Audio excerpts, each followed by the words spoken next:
Okay, everybody. Moving on to a brand new unit. This is Unit 8, and we're going to be talking about solutions. What's nice about this unit, or nice or not nice, is it brings back everything we've already learned from the beginning, all 7 units, and it takes it into one unit. So we move away from studying elements and compounds and chemical natures of things, and we move on to something called mixtures, and we move on to again studying how materials get together in physical changes and how we can create special things called solutions. So there's a number of things we can get together on this thing and learn a bunch of things. And what I really need to do is give you some terminology on this first. So we'll just go through it. So really, what is a solution? All right, so you really encounter these all the times. Okay, so solutions are something we use in everyday life, from the gases we breathe to things you find in the ocean. Solution chemistry is important, even in the body. Okay, when we take in foods and drink and nutrients, it's got to be in a solution type of material. So, body being made of mostly water, things need to be able to dissolve into water for us to really, use it. So that's a really important part. So, what do we really need to know about this? Okay, number one. Okay, when you talk about a solution, we're talking about the parts of a solution that you're putting together physical change, okay, have to be completely dissolved, okay, and they can completely pass through a filter.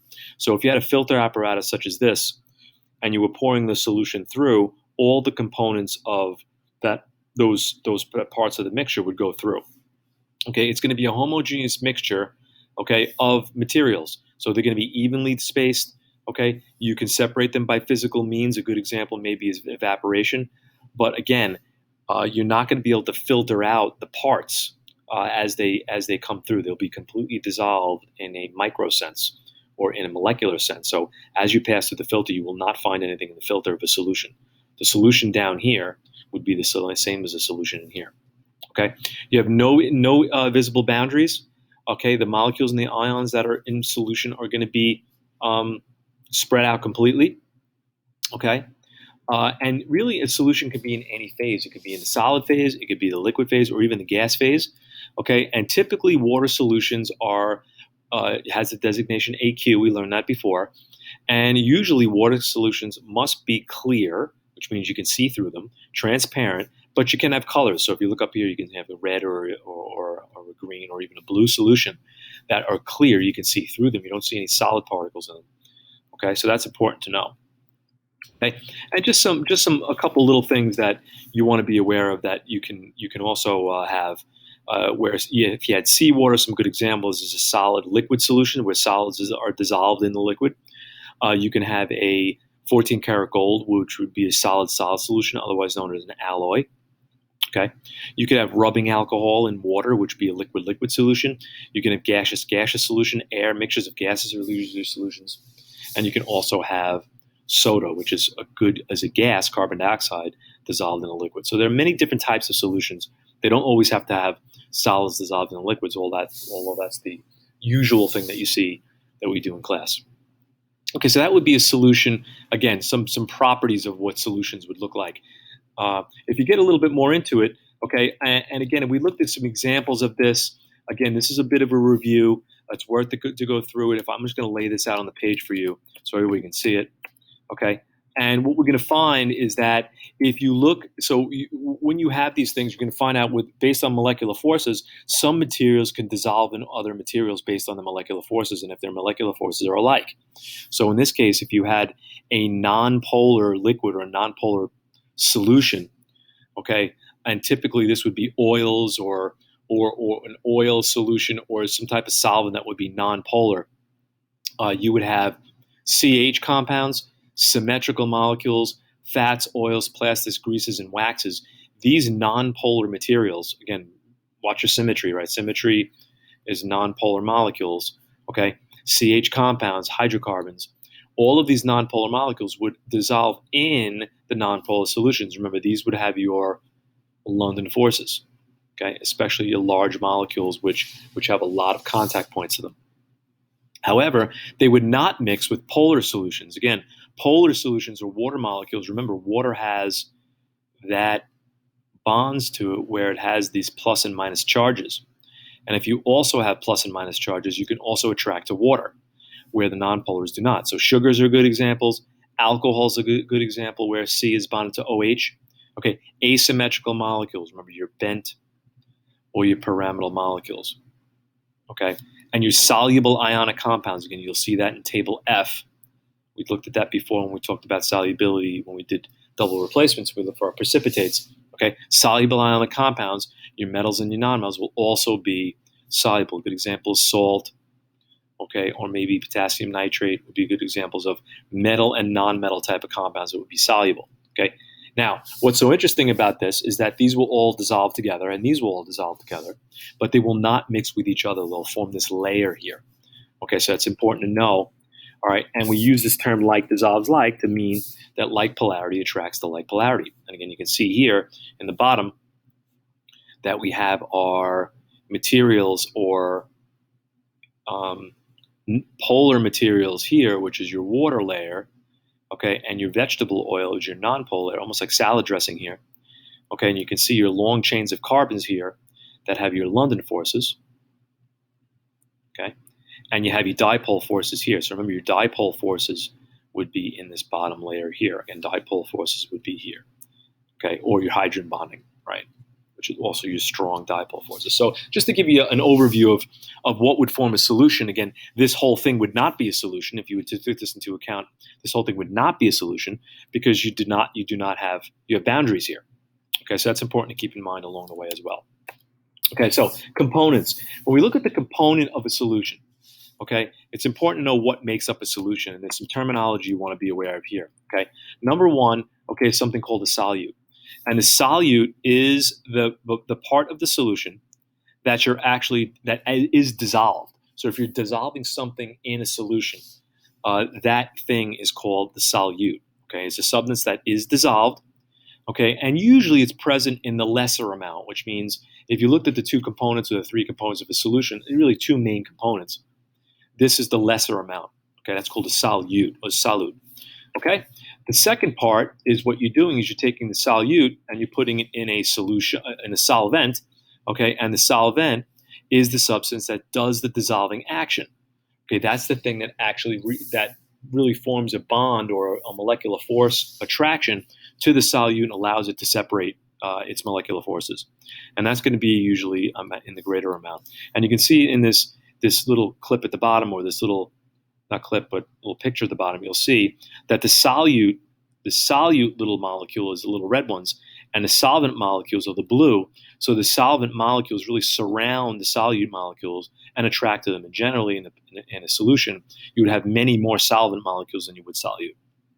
Okay, we often refer to water as the universal solvent because water is polar, and it dissolves many substances because of its very strong polar nature to it, right? It's got very strong minus charge here on the molecule and very strong positive charges here on the hydrogens. So this is very polar and has a great ability to attract to many different substances.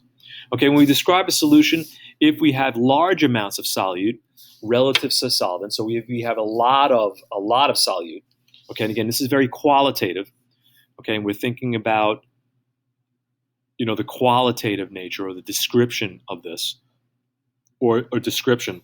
If we have a large amount of this, we're going to call this concentrated. So a concentrated solution is one that has a lot of solute in it. Now, what's a lot? Well, you'd have to compare it to something that's dilute. So a diluted solution would be one that has a smaller amount of solute to it. So we can say in this picture here that based on color, if I had some maybe Kool-Aid, or maybe I was making an iced tea, or was making a sweet strawberry lemonade, this would be much more diluted because of the color. This would be a lighter color, and a darker color would be more concentrated. Now, the key is the fact that the solvent relatively, or the solution, is relatively the same amount. And you can see there is more solute or more drink mix in the concentrated one than is here. You'd probably think of this as more sweet. Okay, I think of this as concentrated as like the sweeter version.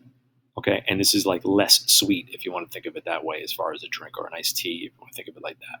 Okay, and we use this. So again, more diluted if you're looking at the color, and again, there's different degrees to concentrated. So this would be more diluted, this would be more concentrated. But again, make sure you can see that the amount of solution is the same here. you can see we're keeping this same. We're just adding more solute per solvent within this. And it gets mathematical a little later on in the course, but we wanted to see that concentrated versus dilute and know the differences between them. So concentrated large, dilute small. Okay, solubility is simply the ability of a solute to dissolve. So you think of it as solute ability or solubility, okay? And then we would shorten the word to solubility, and that's the ability on how well something dissolves. And again, you can find that on table F, okay? Insoluble is a precipitate. An insoluble substance does not dissolve. Example, silver chloride. Again, that's on table F. And again, soluble means it's AQ and it's able to dissolve. So again, not much here, just some terminology to work our way around what a solution is. Okay, just notice there's a lot of SOL words. There's solute, solvent, solubility, insoluble, soluble, dilute, concentrated. There's a lot of terminology. So this tend to get a little bit wordy, okay, and a little confusing. So just make sure you're paying attention and you're taking down your definitions and really thinking about it. Okay, please ask questions in class as well.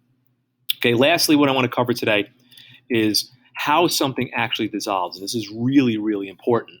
And it goes back to our discussion on molecular forces. Again, you can only dissolve in a substance or in a solvent that has similar polarity to yourself. Okay, and again, there are all different types of ways we could do this. But again, for generally speaking, okay, basically speaking, dissolving, or a fancy word for that, or is dissolution. The noun for is dissolution. Okay, is going to, again, it's a physical change. So there's no chemical reactions here. It's a physical change. Okay, so the solute remains in its own chemical nature, even if it's dissolved in the solvent. So again, to repeat that, the solute chemical nature does not change. We're not breaking bonds here. We're not changing it chemically. We're changing it physically. Okay, so in a typical water solution, what water molecules will do when we use it in the context of water will attract to the plus and minus ends of ionic and polar substances. Okay, and the name of this type of attraction, or this force, is called the molecule-ion attraction. Okay, because the molecules would be water, and ion attraction, again, if it's a polar molecule, it would be a dipole-dipole force, which is fine. Okay, separating solute particles, again, when we use separating things, okay, would be endothermic, like we've learned. When you want to separate an attraction, energy must be absorbed, while the attraction of a solvent to the solute is exothermic. Okay, and the energy balance of these two ideas, okay, again, the energy balance causes the steps of these steps causes energy to be absorbed or released in the dissolving process as a whole. Okay, so that's a really important. So just to again review this, is that there's a few steps to dissolving here. However, overall, there always must be an energy absorb or release overall when something dissolves, and that's something to keep in mind. Okay, so I want to talk about an ionic substance. So if you take an ionic substance like potassium nitrate, and again, potassium nitrate contains two ions. It contains a potassium and it contains a nitrate. All right, so I'm using two KNO3 here because I have two potassiums and two nitrates.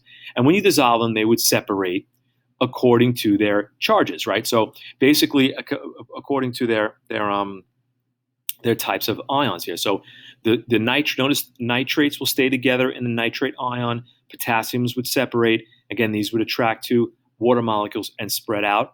Okay, these would be moving ions. They would be moving randomly around the solution, spreading out.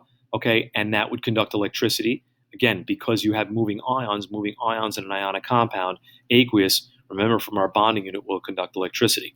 Okay, so a good dissolving way to think about this is KNO3 will break into K ions and NO3 ions. And again, we really don't have to balance this because we have 1 for 1 and 1 for 1. So there's all ones here. But notice that I'm not doing a chemical change. I'm not forming anything new. I simply physically separated the two ions. Okay, a way to look at this in real life, if you were to see this in real life, you would see a potassium ion that would be surrounded by water molecules in the solution. And again, I don't have room to draw the nitrate, but it would be just the opposite, right? The nitrate ion would actually be surrounded by water molecules, but they would just simply flip around the other way, okay, and attract to the other side. Okay, now this is what happens in ionic compounds. So ionic compounds will always break up and spread out. However, in covalent molecular ones, or polar molecules, right?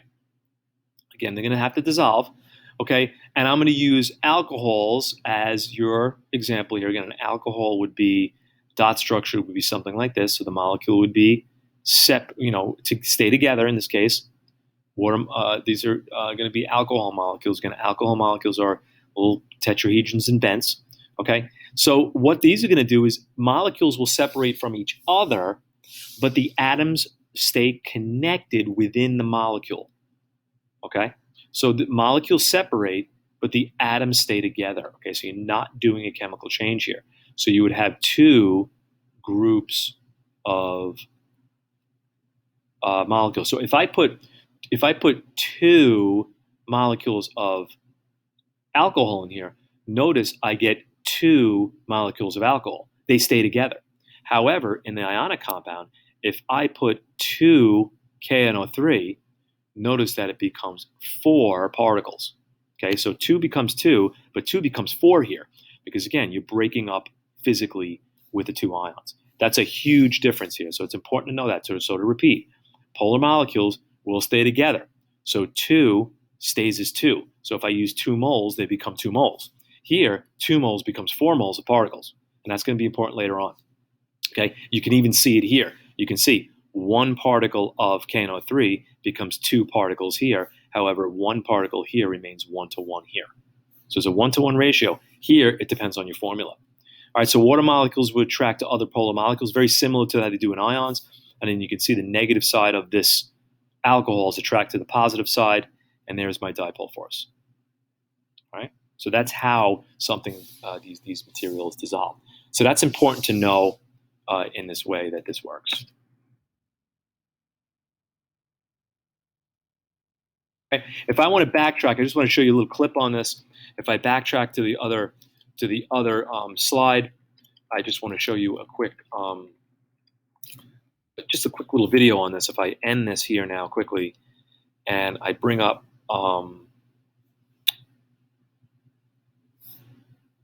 my salt solution, I just want to show you guys this really quickly.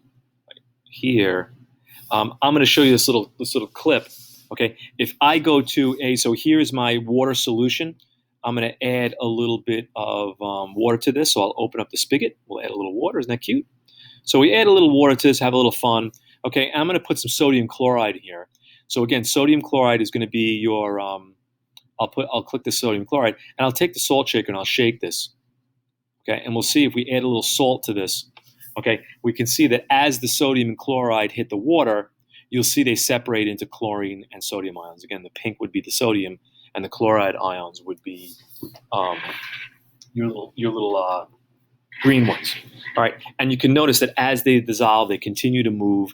They basically become homogeneous as they move around the solution here. And you can notice that they're not getting back together at all.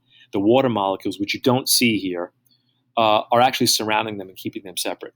Okay, but notice the breakup, right? They break up into the individual ions, and that's important. So if you look at the formula for sodium chloride, you'll see it contains sodium ions, chloride ions. They'll be separating. Now watch the difference between this and sucrose. Okay, sucrose again is covalent. It's going to be polar. It's sugar. So I'm going to remove the solute. Okay, I'm going to start this again, but instead I'm going to click it over to sucrose. And when I put a sucrose molecule in here, you'll see they're pretty large. But when I put them in here, notice that they'll separate from each other, but notice that their individual molecules themselves remain as sucrose. And that is huge. Okay, that's important to remember that your polar molecules, your sugars and your alcohols, although they do dissolve, okay, they're not going to be separating to individual carbon, hydrogen, and oxygen atoms, okay, because that would be breaking the bonds, okay. So what we're doing is we're breaking the dipole forces, and that is going to be a physical change, okay. So if I put, 8 sugar molecules in here, I'm going to keep them as 8 sugar molecules, and that's important to know, all right. So you can see the difference between adding sodium chloride, and I'll add a little sodium chloride to this, if it lets me do that. Okay, notice that I'm adding sodium chlorides to this, but that's breaking up into the ions individually. Okay, so it's a big difference to understand that property between the two. All right, so important to know, and that requires that you know the difference between ionic and covalent. So when we go back to, I think on page 1 of the packet, you'll see a reminder of ionic and covalent. That's going to be important to know later on what type of solute you're dealing with. Okay, so that's going to end the show for today. I hope you got something out of this. And again, if there's anything, ask some questions along the way. We'll see you soon.